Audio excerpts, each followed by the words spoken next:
Locked On Bears, your daily Chicago Bears podcast. Part of the Locked On Podcast Network, your team every day.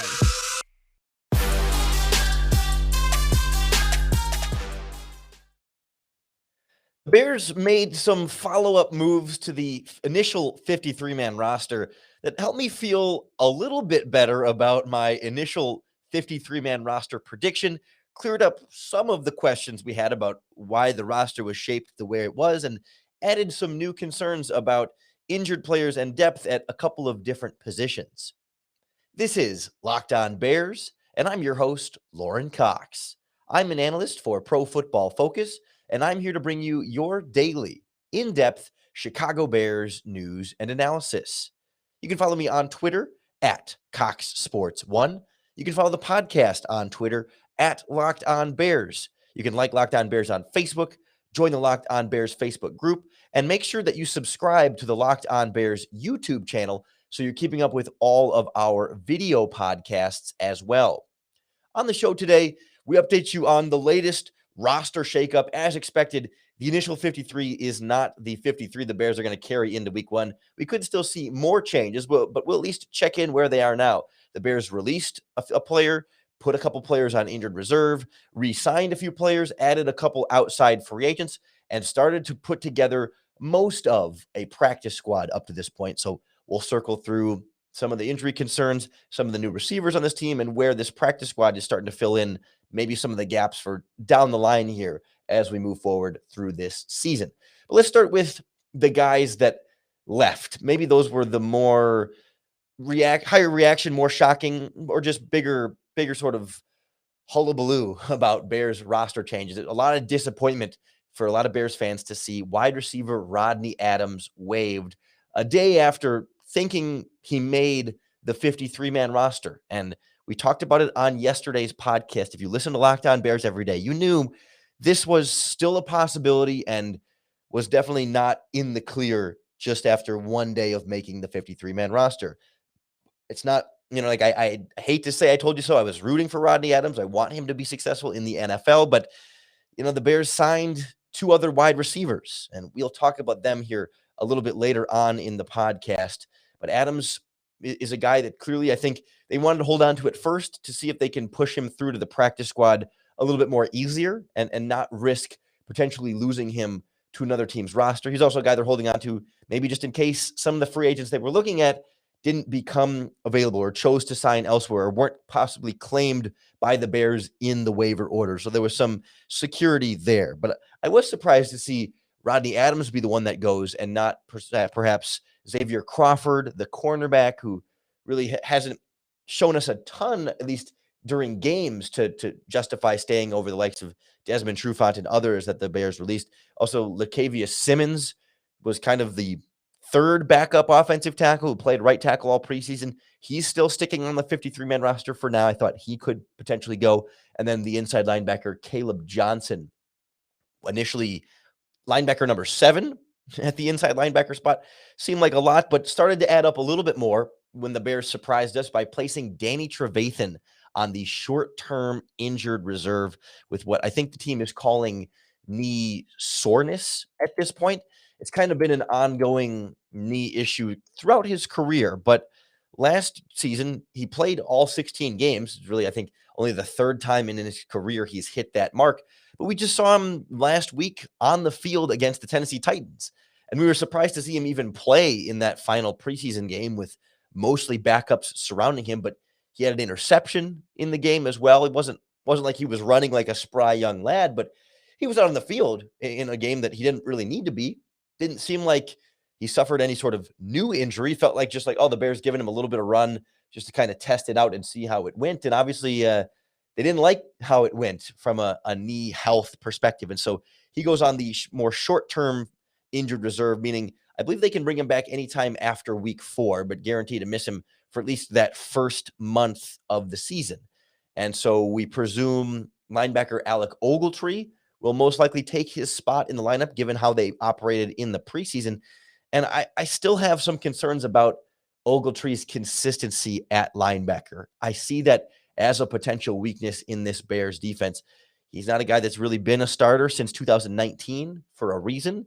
He barely latched on with the Jets last season. Hasn't really seemed like the NFL has wanted him or valued him all that much. He was a free agent all the way up until mid-August, I think for a reason, right? Teams have kind of seen what he can do and more or less chosen to pass for the most part. But the Bears bring him in, like what he's done at practice. Sounds like he's made some plays there. And we saw occasional flashes here and there in the preseason games. But I still think we've largely seen the same Ogletree that we've seen. And I'm sort of warning you in advance that could be a potential frustration point on this Bears defense if he has to play an extended period of time. And already we're likely going to see him for the 4 games unless they ultimately move to Christian Jones potentially at that inside linebacker position. The other change that we saw in terms of cutting down this roster to remain back at 53 after some of the other moves they made, Tevin Jenkins, as expected, officially going on injured reserve. Again, we'll see if and when he'll be ready to return potentially later on in this season. We did hear Ryan Pace say that they believe the back surgery fixed whatever issue was ailing him. It sounded like there was like some potential like nerve issue that he was feeling down in his leg. And since he's had the back surgery, that has gone away. So they think he should be all ready to just heal up, recover, and be back at 100% whenever that timeline ends up being. And it's still very up in the air whether that could be November or missing the entire season. I don't think we've really gotten any sort of concrete update in that regard on Tevin Jenkins. The Bears do actually still have one more roster move to make because of another free agent that they're signing that hasn't been officially through the NFL's transaction wire. So the Bears haven't had to officially announce who they're going to release in order to keep him. So there will be another one to update you on later on this week, but we'll go through the other players that the Bears are signing, the ones we know about so far, next on Locked On Bears. This episode of Locked On Bears brought to you by our friends at RunYourPool. Football season is back, and let's make the most of it with a better way to create your custom football pool at RunYourPool.com, the premier sports pool hosting service. RunYourPool makes it ridiculously easy to run a football pool with friends, family, or office mates. They offer dozens of formats, including Survivor, Pick'em, Squares, Margin, Confidence Pool, 33, and more. RunYourPool hosts formats for NFL and college football with 1-week games, full season playoffs, or the Super Bowl. And unlike a lot of fantasy sports platforms, RunYourPool has options and settings to make it your own. You can even brand your pool for your local business, bar, or restaurant. Reconnect with friends and join nearly 2 million football fans to make every game action-packed this season. Check them out today and get $10 off at runyourpool.com/lockedon or use our promo code LOCKEDON at checkout. Anywhere, everywhere in the world, Run Your Pool helps friends and colleagues compete this NFL season. It's starting September 9th, so start your pool today at runyourpool.com/lockedon and have your pool up and running in minutes. runyourpool.com/lockedon. Game on.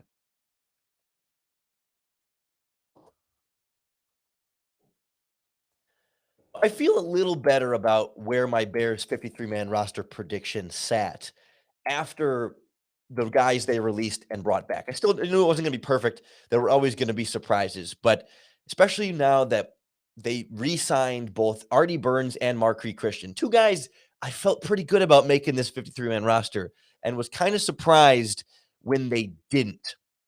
I think they sort of fell into this category of a more, I don't know if it's considered a more recent trend, but something that really stood out a little bit more this season of NFL teams being more inclined to release veteran players that don't have to go on waivers. They're just straight up released and sort of telling them that, hey, we fully intend to bring you back. We just have to release you for this first day in order to make some other moves more strategically, and then we'll bring you right back, and then you don't risk as much losing them compared to someone like Rodney Adams, for example, that when you release him, because he's a younger player, he goes on waivers, and all 31 other teams have the opportunity to put in a claim to add Rodney Adams to their roster. So by waiting an extra day to release him, teams have already gone through their waiver claims and filled a lot of their spots, and will be less inclined to try and poach someone like Rodney Adams to potentially get him onto the practice squad.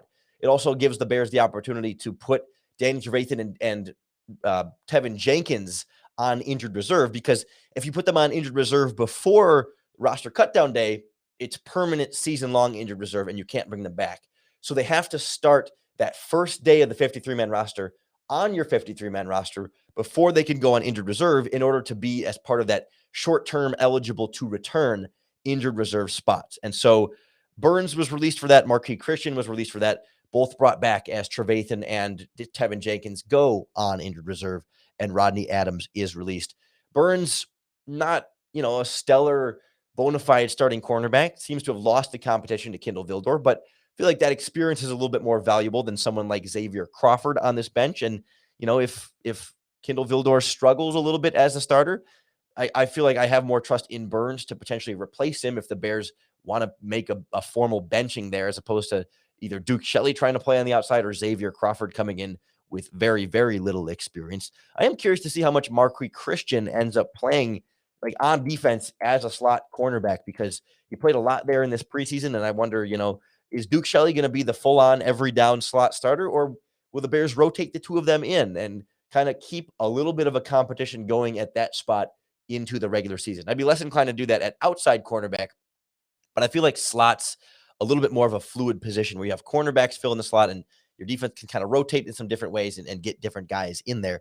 Be curious to see as well if they maybe try Marquis Christian in like a potential 3 safety like hybrid packages where he comes in and maybe you can rotate him deep and Eddie Jackson underneath, and even Tashawn Gibson can do a little bit of everything, and maybe make it a little bit less clear who's going to line up at which part in your coverage on the back end. So I'm glad to see somebody like Marquis Christian brought back in. He's a pretty good special teams player as well. But I think more of the excitement comes from the outside players the Bears signed, the new guys, the new faces, the ones we haven't seen in the preseason and in training camp on this roster. A pair of wide receivers. Start with Simba Webster. I had to make sure to look up how to pronounce his name because it's spelled Nsimba, but the internet tells me the N is silent and I'm going for it. And I believe anything I read on the internet. No, but I'm pretty sure the N is going to be silent in Simba Webster. He was a 2019 undrafted free agent by the Rams, has never really played offense for them in the NFL, but really became their primary return guy in 2020. Fairly average in that role. I think his longest kickoff return was like 30 yards. He had a punt return of like 34. He's not busting the big ones necessarily, but, he's not bobbling every catch. Although I will say part of the reason the Rams cut him was because he had 3 fumbles last season. And so that's a concern. I mean, the 49ers brought him in the preseason, like for training camp, ultimately went elsewhere at the return position. But the Bears, they released Daz Newsome, who had been doing all their punt returning. Bird was briefly back there. And then with Tariq Cohen on injured reserve, it feels like Webster's kind of the short term until Cohen can come back, but he's on the physically unable to perform list. So that's, I think, a minimum of 6 weeks is where they will start.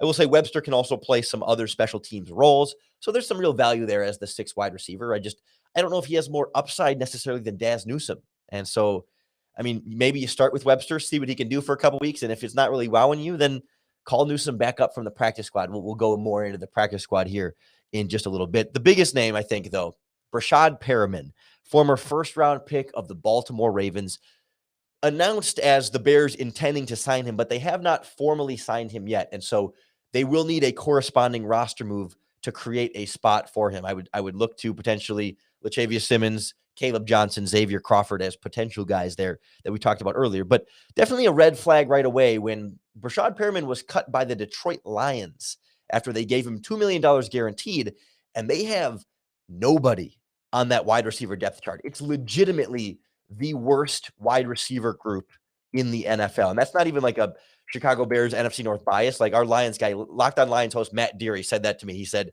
the worst position group of any team in any sport in any league. Their top receivers, let me know if you've heard of any of these guys. Tyrell Williams, Khalif Raymond, Quintez Cephas, Amon-Ra St. Brown, and then Tom Kennedy and Trinity Benson they just traded for. 6 guys.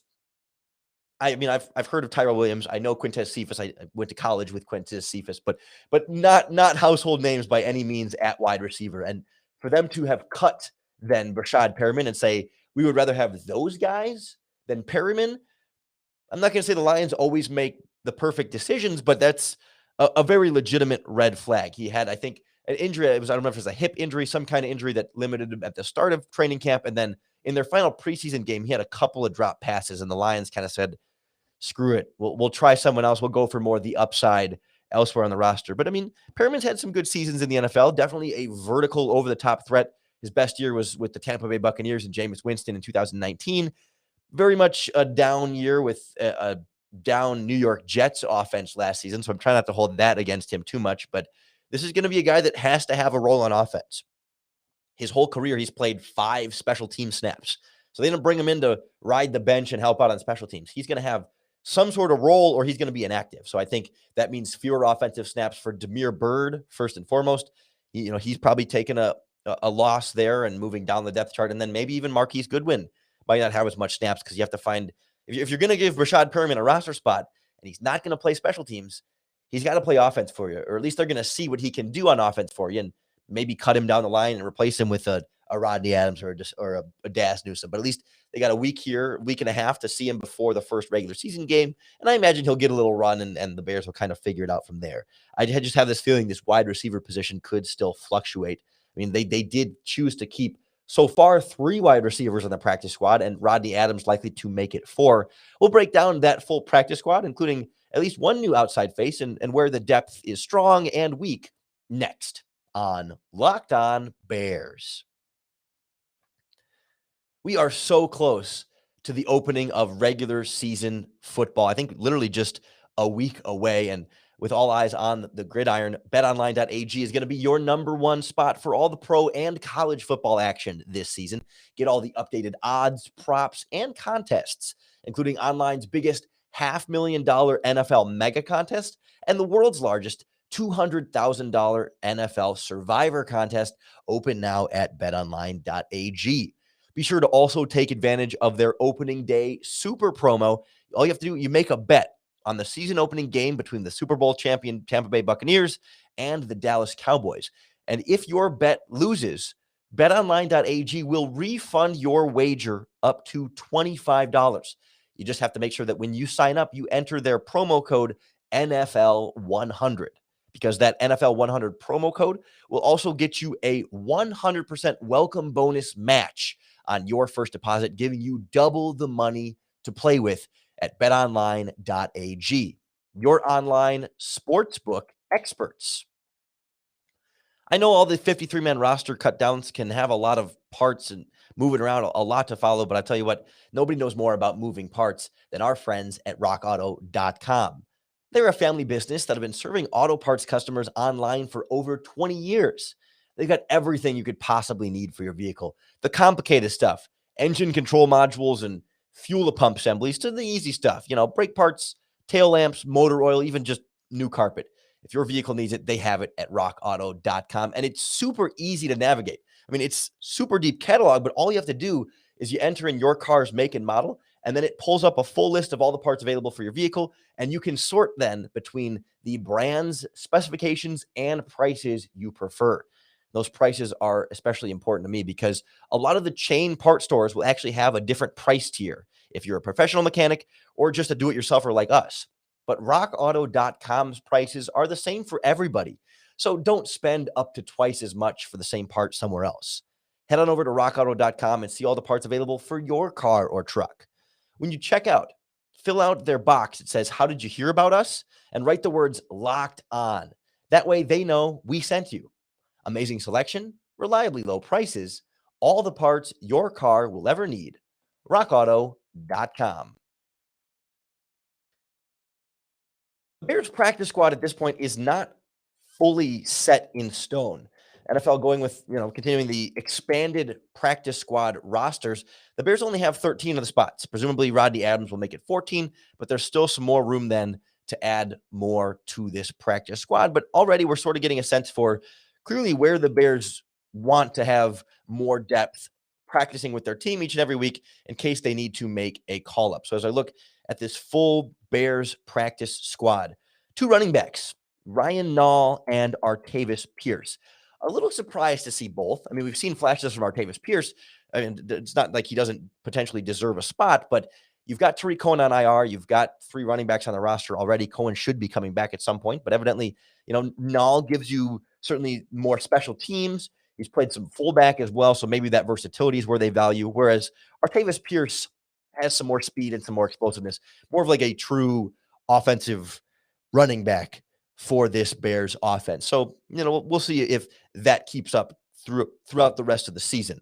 3 wide receivers was a surprise on its own, and especially anticipating Rodney Adams potentially making it 4. That seems not sustainable. I believe the practice squad limit is 16, so you're talking a full fourth of your practice squad just at the wide receiver position. And if you've got now 6 on the active roster coming in with Breshad Perriman, that'll give you 10 practicing every day. Seems a little bit excessive, and I think I'm a little bit surprised to see John Vay Johnson sticking on there right now, because Daz Newsome, of course, you draft him in the 6th round. He's a punt returner.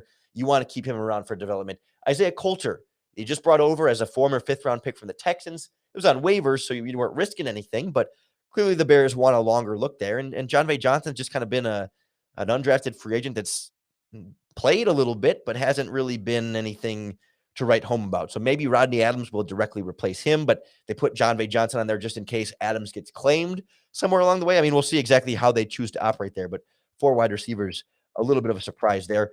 Good to see center Dieter Iselin and then the guard Arlington Hambright on the practice squad. Bears don't have a ton of interior offensive line depth on this 53-man roster, and they already have 6 offensive tackles. So with none of them on the practice squad, it sort of makes sense that that's where they're choosing it, although I would rather have Lachavious Simmons on the practice squad than the active 53-man roster, although I would anticipate that somebody like Dieter Iselin, the center, probably could be called up pretty quickly for some center depth at the first sign of trouble. Not that we would be benching Mustipher, but if there's some kind of injury at guard or center, and because James Daniels or Cody Whitehair would be your backup center if something happened to Mustipher, that just feels like a pretty easy potential call-up somewhere along the line this season in case of emergency. That would seem fairly expected at this point. A newcomer at nose tackle, perhaps the most difficult to pronounce name on the roster and on the practice squad. This one I had to look up and practice a couple of times before I started recording the podcast. Azoya Alaufaha. Azoya Alaufaha. Definitely a small school prospect. I think he was at Kennesaw State and then played, I think, at a D2 or D3 Georgia school, but big body nose tackle. Stuck around with the Texans last year, made a couple of brief regular season appearances, and certainly some room for potential development there. A raw guy. I think he was one of these sort of late to football guys. He played some basketball early in his career, but really kind of bulked up and is built like a nose tackle through and through. Although I'm a little bit surprised the Bears don't have any true defensive ends or other defensive linemen on this practice squad, because you just kind of have the 2 backups, and Edwards is already suspended for week 1. So it's just Angelo Blackson and Kyrus Tonga to start week 1 on this team. When Blackson comes back, you'll feel good about the guys you have on the roster, but always nice to have another one practicing in case of injury or someone needing to be called up there. 2 outside linebackers, Charles Snowden and Sam Kamara, both were with the Bears in the preseason. Both had occasional flashes. Snowden especially is one that's caught some attention and a guy the Bears definitely seem to be keeping around. But really surprised that James Vaughters not brought back on the practice squad. I mean, he's been a preseason hero for them a couple of times, made some plays, was a part of the regular season rotation at inside linebacker with Robert Quinn kind of on the mend and trying to get some different bodies in there. You can keep veterans on the practice squad now, so he's certainly eligible. So maybe it's still coming. Maybe they were waiting for whatever reason to see how the rest of their practice squad additions might go, like with Rodney Adams. But it seems awful harsh to just kind of cut him out cold turkey and not have him still sticking around on this Bears practice squad. Cornerback Thomas Graham, the rookie 6th-round pick out of Oregon, completely expected. I'm wondering if they might add another one because they still only have 5 cornerbacks on the active roster. Graham makes 6. We'll see. I guess the safety Tease Tabor, who's also on the practice squad, is a former cornerback and can maybe play some cornerback himself. And still at this stage, even though he played safety for the Bears this preseason, Marquis Christian also plays cornerback. So maybe that's sort of your hybrid 6 cornerback / 5th safety. So we'll kind of understand it there. Tabor was strong, I thought, in limited preseason action. And it's nice to be developing a former 2nd-round pick by the Detroit Lions. Just seeing if you can get more out of him than maybe they did in some tough spots in Detroit. He's been with the Bears on the practice squad last year as well. So kind of seeing that one through. And then the last one that we know of so far as of Wednesday night recording this podcast, kicker Brian Johnson. Just in case Bears haven't had super year-to-year consistency at kicker. Brian Johnson was at training camp, was also around in the preseason. I mean, he was their backup kicker. Cairo Santo had a great year last year. Only expecting great things from him, but recent history says he hasn't been able to sustain success super long. So just to have another kicker practicing just in case, have him in the building. Practice squad is big enough where you can afford to keep a kicker on there. I would still look for the Chicago Bears to potentially add a cornerback on the practice squad, like we talked about, defensive line, maybe James Vaughters. Yeah, I guess you don't really need a quarterback on the practice squad because Nick Foles is your third quarterback still on this roster. But at the same time, I always feel like it's worth a spot to bring on some kind of guy just in case, just to develop some young person, even if they're just a cheap backup in the future. You never know if you have a backup quarterback that plays really well in the preseason and you can trade him for a draft pick. It just seems to me like smart investment to have some kind of young quarterback on the practice squad just to have him around, just in case maybe you can uncover some sort of diamond in the rough. But it is incomplete at this point. I think the 53-man roster might still be a little bit incomplete at this point too. Any kind of major roster moves from here on out, we'll get you informed on the Locked On Bears podcast. And tomorrow, we'll go through Ryan Pace's comments on where this roster stands, how they view Andy Dalton, Justin Fields, and so much more. So make sure you come back and tune in as many days of the week as we can possibly get you. We're here 5 days a week breaking down the Chicago Bears. So then be sure you're subscribed wherever you listen to podcasts. Locked On Bears is free and on all platforms, but that subscription is the best way to make sure you're keeping up with all of our daily, in-depth Chicago Bears news and analysis, especially once the regular season gets rolling. We'll be breaking down all 22 tape. We'll get some previews with our friends from across the Locked On Podcast Network, getting to know all of the Bears opponents along the way, and much more coming for you in this regular season. So I hope you are fired up for week one. You're fired up for some Bears football, and more than anything else, I hope the Locked On Bears podcast makes it a little bit easier for you to bear down.